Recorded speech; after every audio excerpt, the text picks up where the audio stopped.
फल बेच रही एक बोनी महिला की नज़र जैसे ही एक बच्ची पर पड़ी, उसके अंदर एक आत्मा दिखाई देती है। दरअसल ये बोनी महिला एक जादूगरनी थी जो यहाँ किसी खजाने की तलाश करने आई थी। वह बच्ची के पास जाकर उसे फल देती है। तभी घर वालों ने छीनकर उसे वापस कर दिया और उसे वहाँ से चले जाने को कहा। बोनी फल की टोकरी लेकर जा ही रही थी, तभी उसे एक कुत्ता बाहर जाता हुआ दिखा। बोनी जादूगरनी ने अपना जादू उस कुत्ते पर करके उसे बच्ची की ओर जाने का इशारा किया। कुत्ते को अपने पास आता देख बच्ची डर के इधर उधर भागने लगी और छुप गई। तभी माँ की आत्मा बाहर आकर कुत्ते को रोकने की कोशिश करती है, परंतु कुत्ते पर कोई असर नहीं पड़ा। उन्हें कुछ भी समझ नहीं आ रहा था कि वे जादूगरनी कौन है। बच्ची कुत्ते से भागते हुए एक कोने में छुप जाती है। तभी बोनी मौके का फायदा उठाते हुए उड़कर जादू से उस कुत्ते को पकड़ लेती है, जिससे बच्ची सुरक्षित हो गई।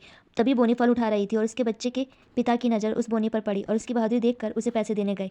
जादूगरनी ने पैसे लेने से मना कर दिया और काम के लिए बोलती है। बच्चे के बाप ने भी हाँ कर दिया, मगर परिवार वालों को घर पर आने वाली मुसीबत का अंदाजा नहीं था। जब रात में बच्ची माँ की गोद में लेटी हुई थी, तभी माँ की आत्मा ने उसे बताया कि वह उसके शरीर में ज़्यादा दिन तक नहीं रह सकती है, इसीलिए अब उसे तस्वीर में जाना होगा। और वह ये कहकर तस्वीर में चली जाती है, जिसे चुपकर जो बोनी जादूगरनी सब सुन लेती है। अगले दिन बोनी जादूगरनी बच्ची को दूध देने आई, तब बच्ची ने माँ की मदद से बोनी जादूगरनी को मैजिक दिखाने लगी। तभी जादूगरनी के पूछने पर बच्ची ने बताया कि ये मैजिक मैंने अपनी माँ से सीखी थी। अब जादूगरनी को अपना मकसद पूरा करने के लिए उसकी माँ को रोकना था, इसीलिए जादूगरनी ने कुछ गोलियों से उसकी माँ के लिए एक माला बना दी और उसको पहना दिया। वह खूबसूरत तो लग रहा था, परंतु जादूगरनी का मकसद सिर्फ उसकी माँ को तस्वीर में कैद करना था।